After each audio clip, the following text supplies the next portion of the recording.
be here. So for all of you that don't know, my name is Kristy Barber. I am senior manager here at Third Stage, and I help primarily with small businesses with anything ranging from selection, implementations, process improvement, change management, all of that.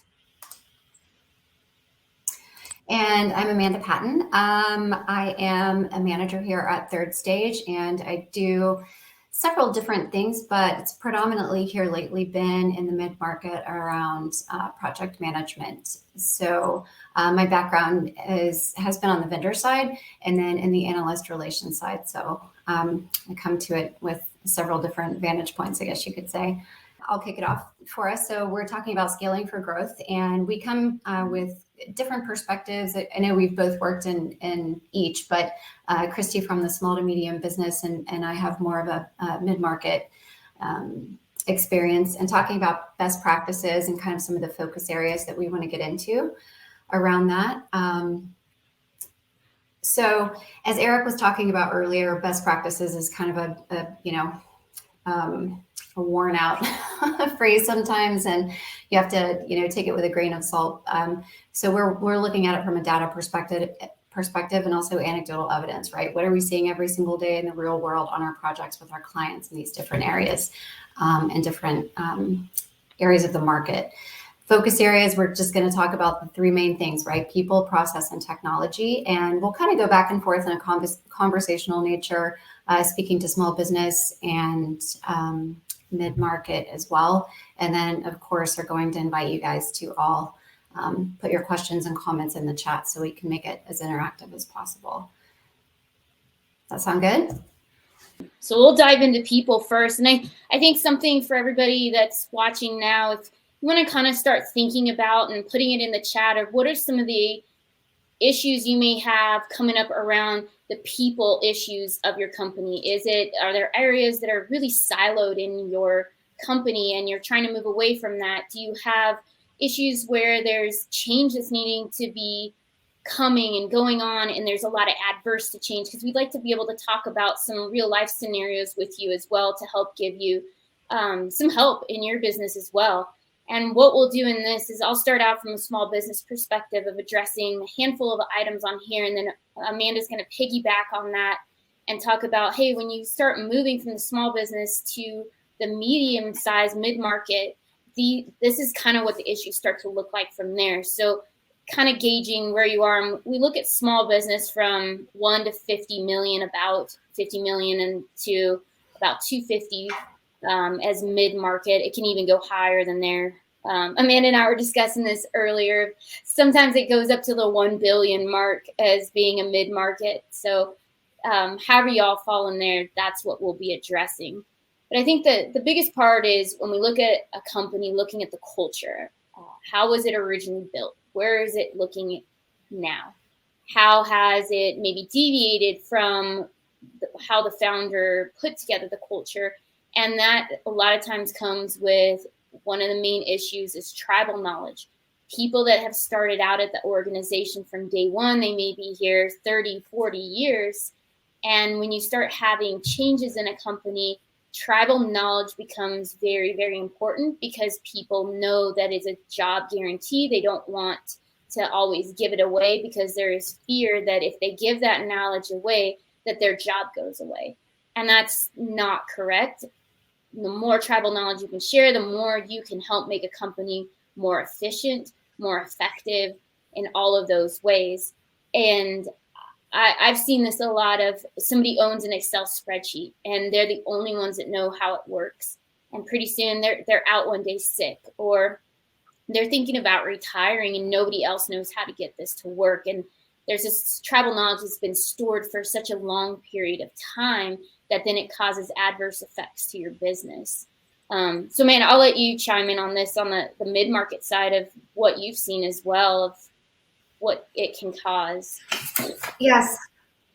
So like you were talking about too, just in terms of defining mid-market from my perspective, I mean, it's a very subjective definition and analysts define it all kinds of ways, anywhere from 1 million to 10 million to $1 billion, which is just a crazy range. And so I tend to define it more 50 million to 250 million, like Kristy was saying.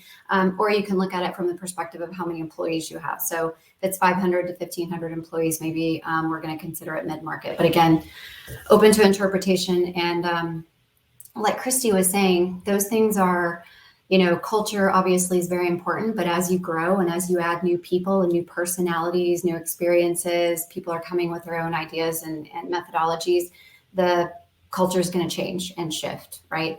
And then the tribal knowledge, I would love to say that isn't as prevalent in mid-market, but it actually is, which is pretty surprising to me. And not for everybody, of course. I'm not going to paint with a broad brush, but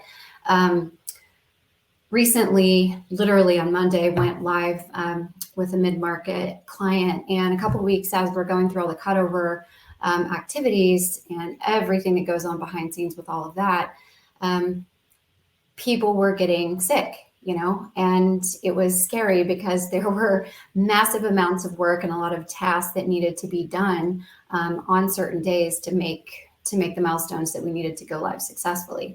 And in some cases, that one person who maybe was sick beyond being able to dial in from home knew everything, and maybe even for years or decades. And so it's not like someone else could step in and just say, oh yeah, I can get access to this. I can figure it out. Some of it was literally hidden in, spreadsheets and all kinds of other algorithms that only that people know. So that's a huge risk, but it also lends itself to the silos that people refer to, right? Like if we're not sharing information across departments and teams, it's harder to work synergistically across all those different teams.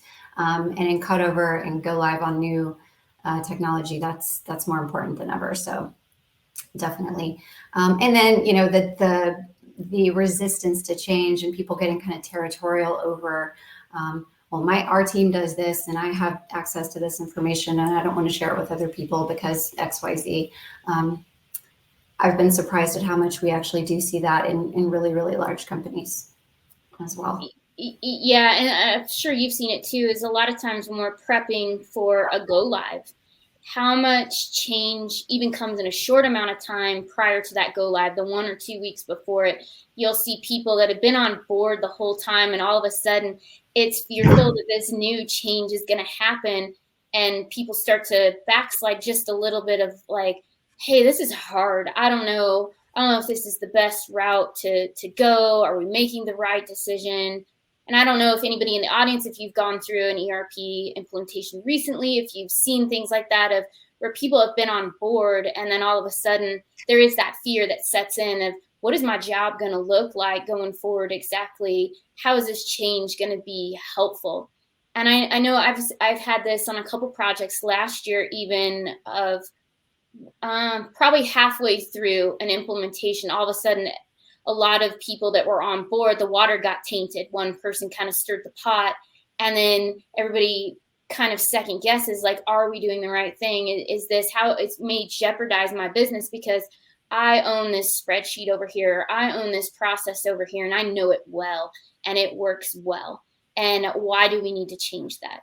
And I'm sure you guys have heard this on even our podcasts and other speaking engagements that we've done around the organizational change that comes with that and how we have to mitigate those risks along the way, just to make sure that projects don't go sideways. And I know Amanda and I have had a lot of experience of this with various projects of just watching that and making sure that the projects stay on task, people are happy, and the project becomes successful by the end of it.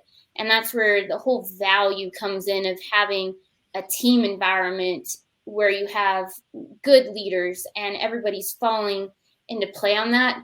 So yeah, Amanda, I know you've seen that a lot on your projects as well.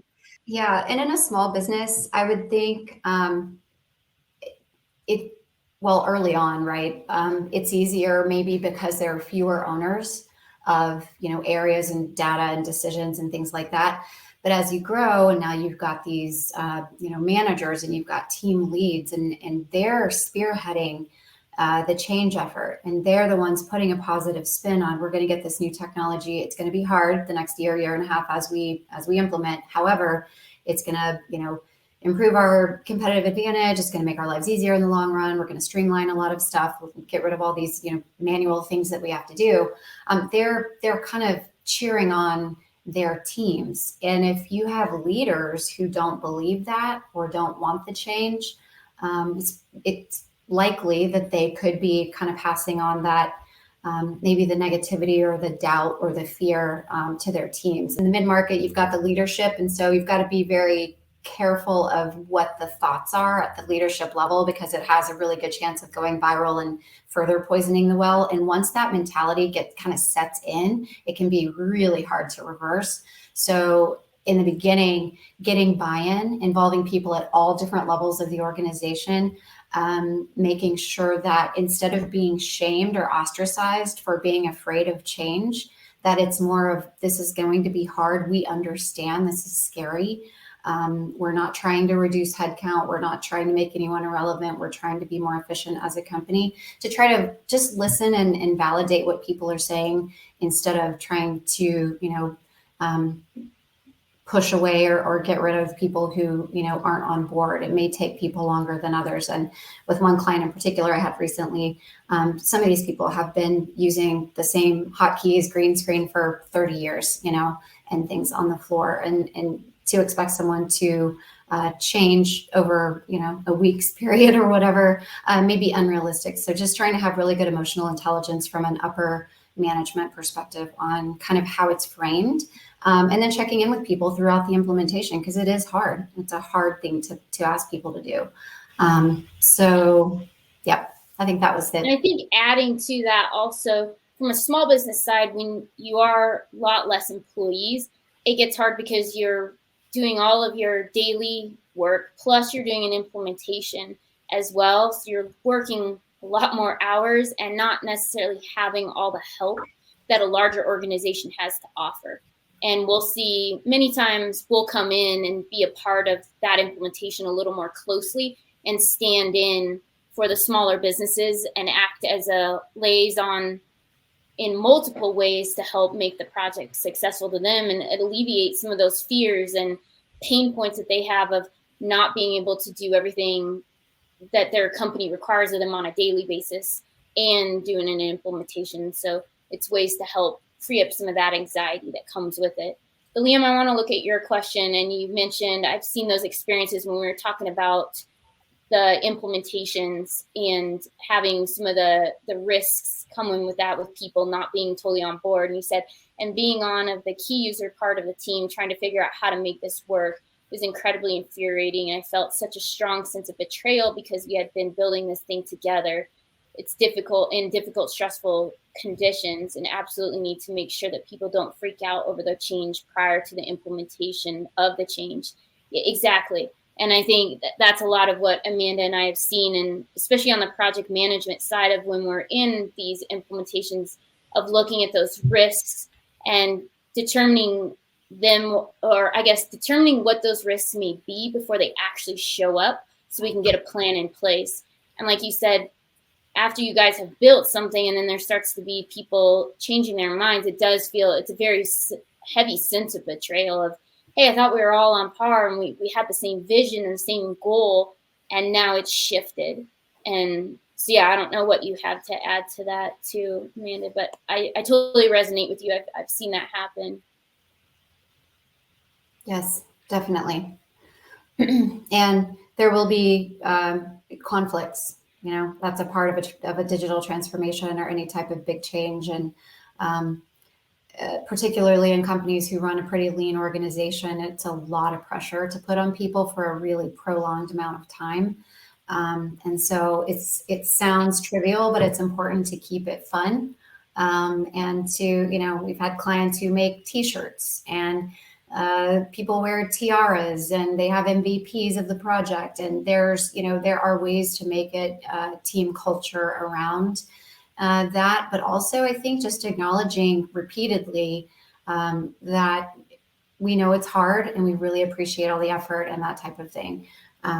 Because I think Some corporations, depending again on the culture, just expect it. And there are no, atta girls or, hey, good job, because that's just not the culture. And sometimes people just need to hear, we understand you're doing more and we really do appreciate it. So I've seen some companies, they'll play games as they all get together on a Saturday and come in, and it's like the first person to break the system in our testing gets a prize. And yeah. they kind of make a joke out of it, like your goal is to break the system. And that's another way to bring some fun into it as well. I want to address our last couple of points on here of when you're going through an implementation or even going into that selection process of determining, hey, I need to move off a system that I have today to something that's more robust or can provide needs for our company to scale properly. These last three are really important in that respect of you're going to have employees that want to be heard and be able to add value to this project. They may be not always managers, and I think that's something important to think about is your subject matter experts are the ones that are using the software on a daily basis, and they need to be able to see how the system is going to properly work for them. Does it make sense for them? Is it intuitive enough for them to navigate through? Does it give them the results they want? And then looking it up from their management level. Is management able to get the reports they need? Is upper management able to? And all the way up from there is these subject matter experts need to be heard. And we encourage that a lot from the very beginning when we start our process of our workshops, of bringing people in. Hey, how does this department work? Walk me through it. High level, start to finish. When an order comes in to when an item gets shipped out the door, what does that look like? And that helps bring that buy-in in and develop the team dynamics of what that will look like. You will eventually narrow down from there, and you'll always have a core team of decision makers and people that are heavily involved in the program. But having, like I said, the employees, subject matter experts being able to do that does help mitigate a lot of the risks that can show up later on in the project. Definitely. And we'll talk about this a little bit more in the process area, but it does obviously tie back to people. Everything ties back to people, which is, you have a steering committee, which are kind of the executives. You've got the core team, and the differences in the detail and the day-to-day are vast, right? And so if you've got people just in a conference room making decisions based on data and reports they need to see, and nobody's talking to anybody on the production floor, it's going to be a disaster.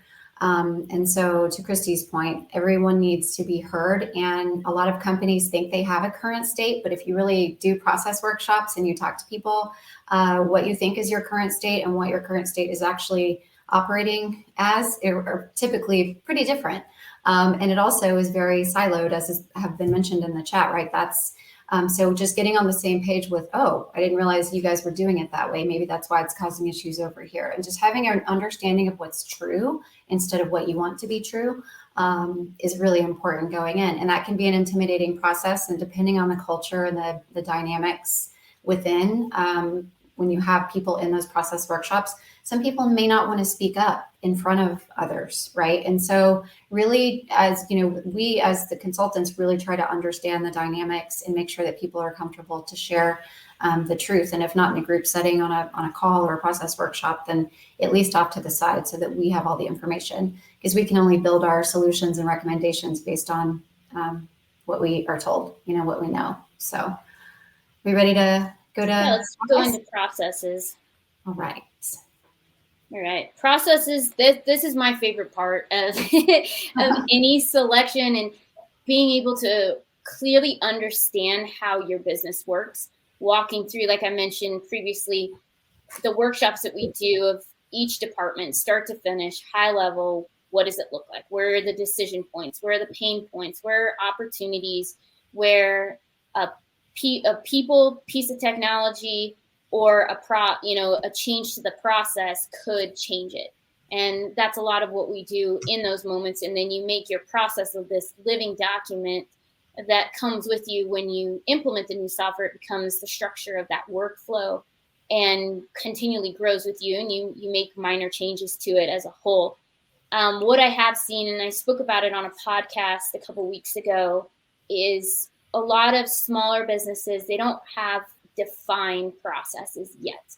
They may have some, but not really clear, or they have people doing multiple jobs because it doesn't make sense to hire additional people yet. So you may have somebody doing shipping, receiving, and production, or same on the accounting side, they may be doing accounting, HR, and maybe a component of sales. And what does that look like when we need to start building out a foundation of each of these departments to properly scale the company for bigger growth and for that to come? And that's something we help walk you through as well. And one thing I see, and Amanda, probably you'll see this as well, is when we do come in, we're running these workshops, processes aren't defined necessarily. They may look that way, but as we're drawing them out and we're really going through them, a lot of times we'll start tinkering with them and changing them up with the client to say, hey, you know what? Yeah, we don't like this part of it. We need to shift this because it's causing these extra 5-10 steps that aren't necessary. And then we start building out the processes from there, and then using that as a framework to pass on to the vendor if when they come in for demos, that this is what they're to follow. You also can use it to start building out each department and giving your employees a framework to start with, and that they continually can add on to that. And the other thing that I see is this third point here is everybody needs to be involved in a decision when it comes to a process. You don't want one department deciding, hey, this process needs to change because they only touch 2 parts of it compared to another department that's their entire process. So if there's ways to bring everybody together to work on that framework, that helps avoid costs, avoid risks, and also avoiding ways that people kind of start butting heads of, hey, you don't own this process, this is mine. And I understand we need to make this better. Let's all come sit around the table and collaborate and make this, the best that we can make it be in a way. I would say to elaborate on that, a lot of times what was written as process early on worked at the time. And it's not working now because of complexity or volume, or you're adding, right? And so whatever processes and technology were in place for however long, they've reached their limit, right? And so we help people figure out where is the threshold. When do you need to move off of QuickBooks onto this? And when do you need to hire for this position and those types of things? But in the process, a lot of times you'll find, well, this is how the process was written, but now we've had to create these workarounds because we have limitations with our technology. And so we need to, adjust the process and find a technology that's going to accommodate that. And Eric says it all the time, you don't want the technology to drive the business. It should be the other way around. But right-sizing processes now, as opposed to how they were written and how they were 2 years ago, let's say, as the business has evolved, the processes are probably going to evolve as well. So like Kristy's saying, there's always business process management optimization throughout this, which can be hard, right? Because it's change, and every single department and every action touches every other, right? It's all interconnected. So again, making sure that people are aware of any changes that they make to their process could impact others, and probably will.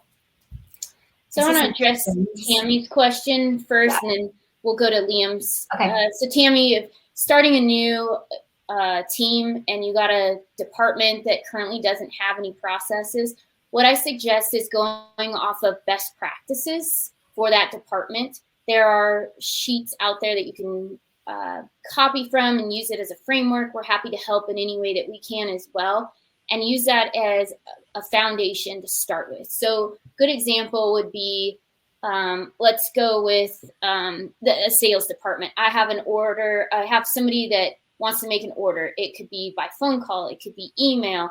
It could be via EDI, or another type of way that people may reach out. They may even come in. So that would be your entry points of where they would go. And then from there, you would say, hey, now I have to do a credit check. Maybe I have to give them this extra paperwork before they can come on and be the customer or be the order that needs to be placed, and how it flows from there until the order does get placed. Where does it go next? Does it go to production? Does it go to accounting to get invoiced. And there's great foundations out there that you can start with. And that's what I would suggest, to start building from there. And then it'll at least give you a starting point, and then people, based off their experiences of what they do in that department and what you know, and from your expertise, you start filling in the gaps of what that process should look like. Where are the pain points? Where is those opportunities you're seeing of, we can really build this area out, or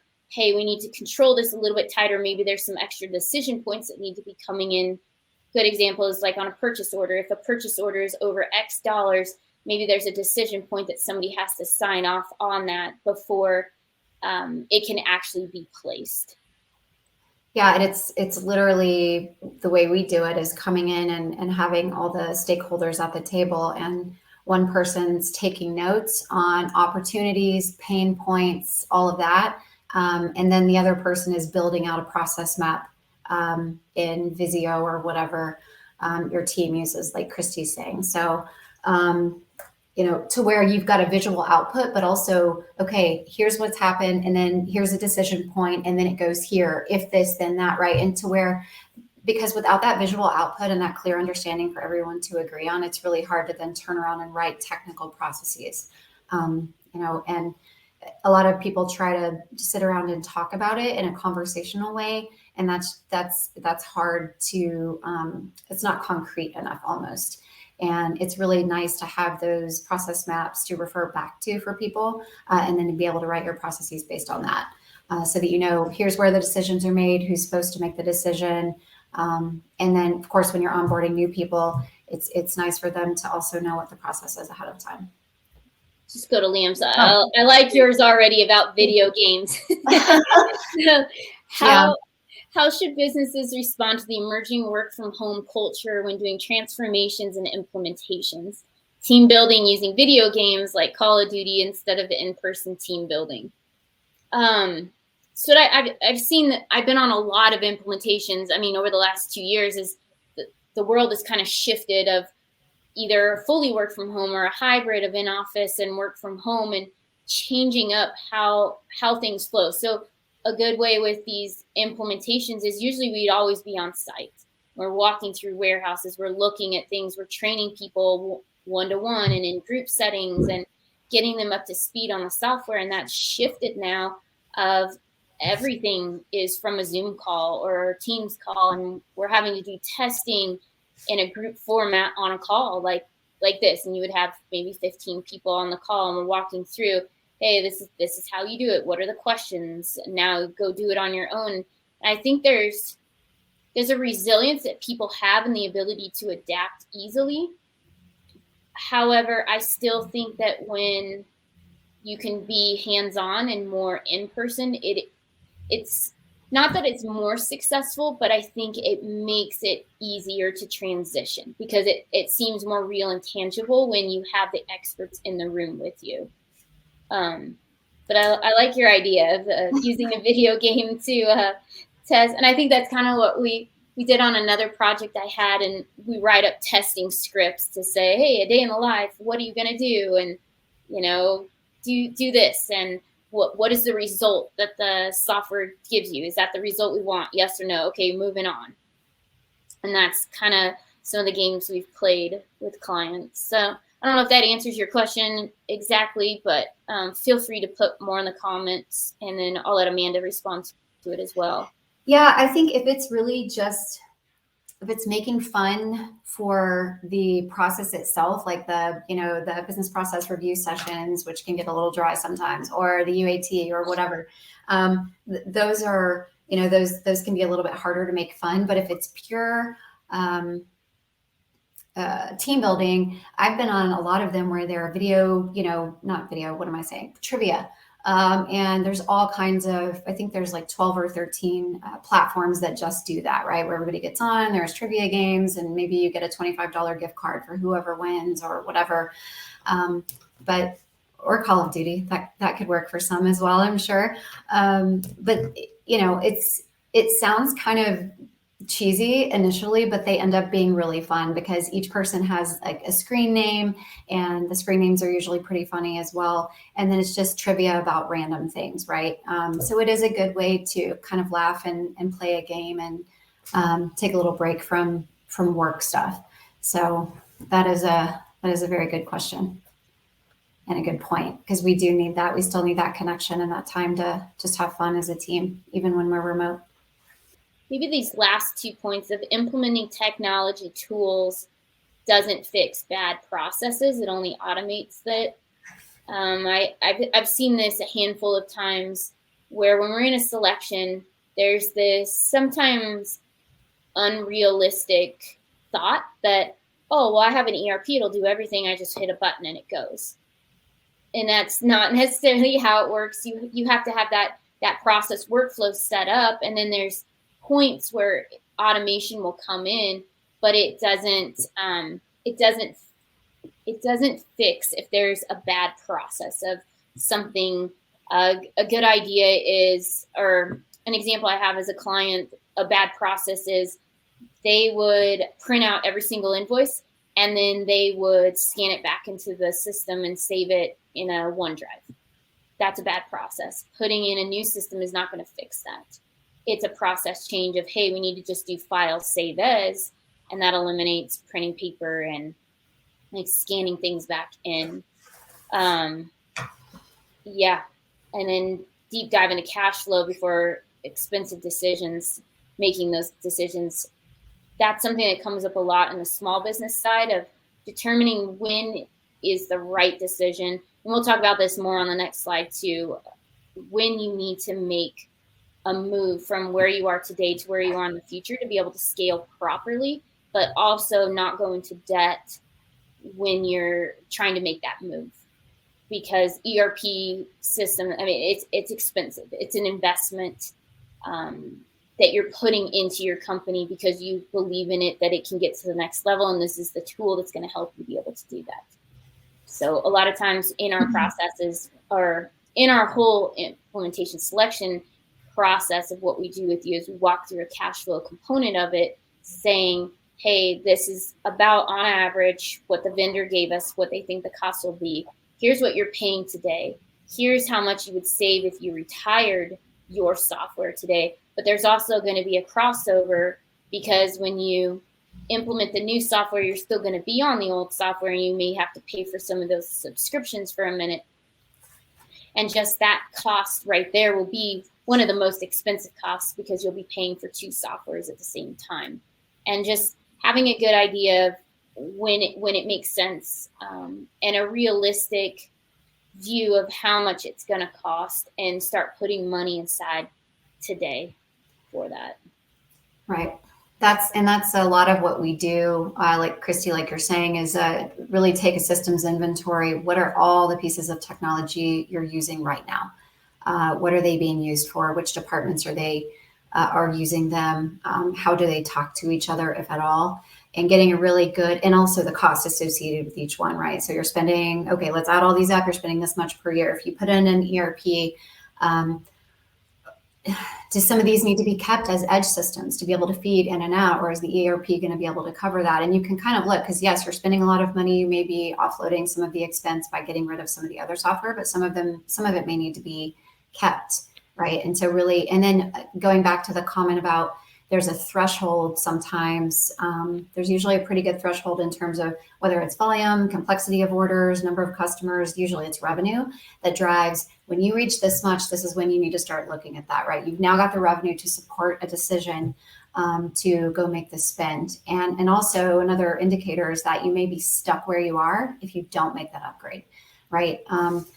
Just because you can't, the technology you have now cannot support the volume or the complexity. And then obviously looking at cash flow and making sure that it's a justifiable spend, and automating that process. I can't tell you how many times you see, and it's just human nature, I guess. You think you want to change, and then you start getting into the change and you realize, ooh, maybe I kind of like how it was before. Even though it was more work and stressful, I knew what it was and I knew what to expect. So there's that tendency to kind of start moving toward the change and then kind of regressing a little bit. And a lot of companies, really big, successful companies that you think would never ever do this, spend millions and millions of dollars and years to basically do things the way they've been doing them, just on a new system, right? They didn't take the opportunity to change the process or to actually utilize the functionality that's available in the ERP that they're implementing. So that is something, and we come in a lot of times because we are agnostic and we're not tied to telling the customer or the vendor what they want to hear. We're going to try to just tell the truth, right, about what's going on. And sometimes processes do need to be changed. You'll hear in a lot of the third stage materials that you shouldn't change anything that's core to your business or that makes you special or that gives you your competitive advantage. But there are some issues and some processes that will need to be adjusted, and they may not go over well sometimes, even at high levels in the organization. So that is a fun change management part of transformation for sure. And it has to start before the project even begins, and it goes all the way through the end and well past go live in a lot of cases too. Should we move on to technology? Yes, ma'am. If you guys have any other questions around processes or even the people component that we talked about in the previous slide, feel free to throw them in the chat and we can answer them too. So last part of this, the technology, is looking at overall system evaluations of when we start to do an ERP selection, how does that differ slightly when we're looking at a small business versus a larger business? The more components that will touch it. Is it a best of breed software that have to come in because the larger company has more needs than the small company has, and what that looks like? And from the experience that I've had working with the small businesses, I think sometimes it can mirror a larger company in the amount of external pieces of software that need to touch it. It may be, like, a good example is you're in e-commerce and you sell things on Shopify, and Shopify needs to talk to your ERP system. And then you have another software that comes in because you also sell on Amazon, and Amazon needs to come in and talk to your software. You may take orders via EDI, that needs to come. And so just like a larger company, going through what we previously talked about of what are all the softwares you use today, and then looking at, when we do our workshops, what does your process look like today in each of those departments? And that helps us understand, hey, you know what, this software, we're going to have to keep it and make it work with the ERP, and we'll use an API or whatnot. And then this is the ERP softwares that will narrow down to say, these are going to be the best fit based on what you do, your industry, and the softwares that it needs to be able to talk to. So you see that on mid-market too. Definitely. If not more. Definitely. Yeah. And a lot of assumptions sometimes are made about what tier software and, or they already have in mind, these are the ones we want to look at because they've, people have gotten on Google or different websites and kind of have an idea of what they think they need. And it really does depend on all the things that you're talking about. There's so many factors. I'll touch on the next one, workarounds, creating larger problems in the end, right? And can actually grow and deepen and get more entrenched over time. And it really can lead to a deterioration of, culture, morale, communication across teams, all of those things that we don't want to see. Particularly with my manufacturing clients, sometimes there's just not patience for waiting, right? Or trying to understand how are we going to fix the process and the technology to speak to this new demand so depending on what level you're at in that organization and what your role is, you just need to get the product off the dock. It just needs to get out the door to the customer today. And so it's not that people are trying to do anything devious when they create workarounds, but sometimes people are just trying to think on their feet and create they're solving problems, you know, in the moment. And over time, unfortunately, those things, people start getting more creative. They start running their own spreadsheets and their own things and all things on the side that other people may not know about, right? And so that can affect, you know, what inventory is visible, and just cause a lot of issues, right? And a lot of miscommunication as well. I'm sure in small businesses it's even more prevalent. Yeah, it is. And I think a lot, and then that does, to your point, the culture, it kind of gets roughed up a little bit of, gosh, you know, it doesn't work this way, so we have to do this. I don't really like doing this, but it's what we do. And instead of having some freedom, I guess, to say, wait, this is not a good workaround, we need to shift and put a better plan into place, people can be complacent and just say, well, it is what it is. I don't feel like changing it, or I don't feel like telling so-and-so that they could. And that's something too, of just looking at the culture of your company and evaluating, hey, do we have a place where people have the freedom to speak, to say, this isn't the best way to do something? And is it received? Do they have a platform to speak it on? Do they have a way to email and talk about that? And see, it pops up here and there.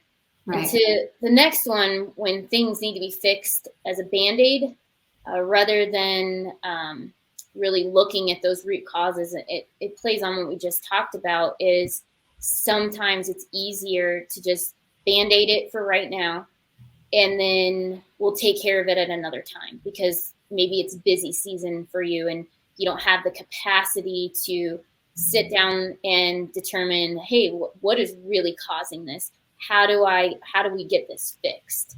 And instead of, hey, well, this will get us through the next 3 months, 6 months, and then we'll evaluate it then. And that is at times very helpful, and then other times it ends up causing more problems, because it's like trying to patch a hole in a bucket. Water's going to start leaking out eventually. And that's what the Band-Aid will, is those problems will come up, and they may come in a different way. They become worse than what they were. And that's a way to determine, hey, you know what, a piece of technology would make sense going here, because what we have today, it doesn't fix it. Yes. And I would say that a digital transformation is a great opportunity to right set a lot of these types of issues. So maybe things have gotten messy. And to Liam's question or comment, not only using Excel sheets instead of the ERP, do you find that people will use shared file drives instead of SharePoints, et cetera, because the old is familiar. They do not not only do you have data outside of the core systems, but it is fragmented across platforms and storage mediums. Absolutely. All the time. All day long. Yes. And it starts small as a Band-Aid, and then it grows. And then somebody sees someone else doing it because it makes their life easier in the moment. So then they start doing it. And like you're saying, that's exactly what we end up with. And it wasn't intentional, and nobody meant to mess anything up. It's just, and so my point was, when doing a digital transformation, it's almost like a do-over in a lot of ways, where it's this really slowed down approach to fixing what's broken. And it's painstaking, and it can be stressful and overwhelming because of the amount of information and different opinions and that kind of thing. But if those process maps and process flows are published somewhere and shared, maybe there is, like Kristy was saying, is there a platform? Is there a way to pull together a meeting that's not an act of Congress that's going to take 6 months to get the right people in the room to change the process, to where there's just this awareness of, hey, I see this problem in our process. Can we get together in the next couple of weeks and maybe look at these couple of points on the process map and see what we need to do to adjust? Otherwise, we're going to have to keep doing these workarounds, and it's not ideal. So, and a lot of the process workshops and the business process calls and conversations across the different functional areas in the organization is part of why getting ready for go live takes so long, right? Because these are the conversations that we're having. And then the willingness to go back to the process, assuming that there are processes, created and published. And if not, taking that opportunity, well, we're going to do it now, right? We're going to write out the process as it is now, flaws and all, how we want it to be future state, and then start to move in that direction. And to Andy's point, allowing parallel systems, old and new, beyond optimal time period will slow down the adoption of new processes and new technology, and it will. And going back to Liam's question, even of various SharePoints that people have, maybe they're using Dropbox, they're using SharePoint, they're using something else, and now everything's everywhere. We have processes stored one place, we have them stored another place, files are here, and people aren't, and maybe there was a rule or something, hey, we're all moving to this platform, but people are so used to, well, I just log into this, I know how to find what I need very easily, I don't want to adopt to something new. And that goes back to when we're talking about more of the organizational change management of how do we mitigate that so we don't get to this point. And if we do get to this point, how do we show people and train people that there's a better way to do it and get that buy-in? Yes. Cover these last couple points, and then I want to leave the last 5 minutes or so that we can have some more Q&A. So you guys, if you have additional questions, start putting them in the chat now. But going back to what we had talked about on a previous slide with scaling for growth when you don't have the cash, and how do we leverage funds to be able to grow, and growing in a way of technology and labor in product that needs to be purchased and dealing with supply chain issues. And I talked about this also on the, Kyler and I did a talk about it a couple of weeks ago. And we were saying, that the different ways you can do this is, you can leverage a line of credit. And this is on the small business side. You can say, hey, you know what? I got $200K in a line of credit over here. I'm going to use that and spend half of it on inventory, because I know that due to the shortages, if I don't have enough inventory stored up, I'm not going to be making money. And I'd rather take a risk and use that line of credit and purchase the inventory I need today to have it on tap. And I know that it will pay me back twofold once it gets sold. And the same thing with labor. There's problems with people not wanting to work, and you're needing the help to run your business. How do you properly get the right people to come in that are devoted to a business and not want to just stay there and leave after 2 weeks because there's a better option, or they decide, hey, this isn't for me. I'd rather figure out more what I want to do. And it's popped up a lot. And even with my own clients, not being able to have enough labor, and owners, they're out there on the field working and trying to get all of that done themselves. And it's hard when you're working in the business. You can't necessarily work on it to scale it properly. Definitely.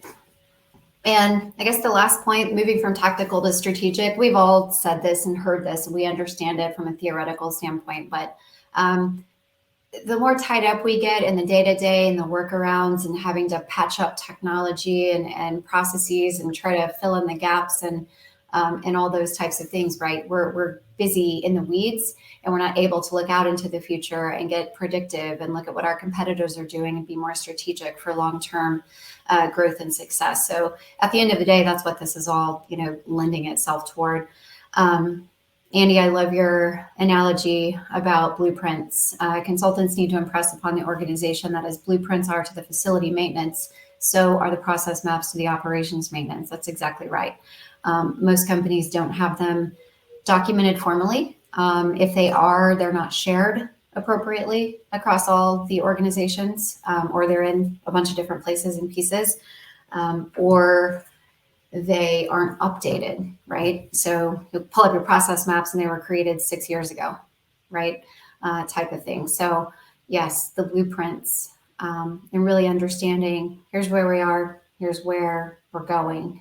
How does our technology play into that, and getting all of that streamlined and optimized? That's a great analogy. And we do need to continue to impress that upon our clients.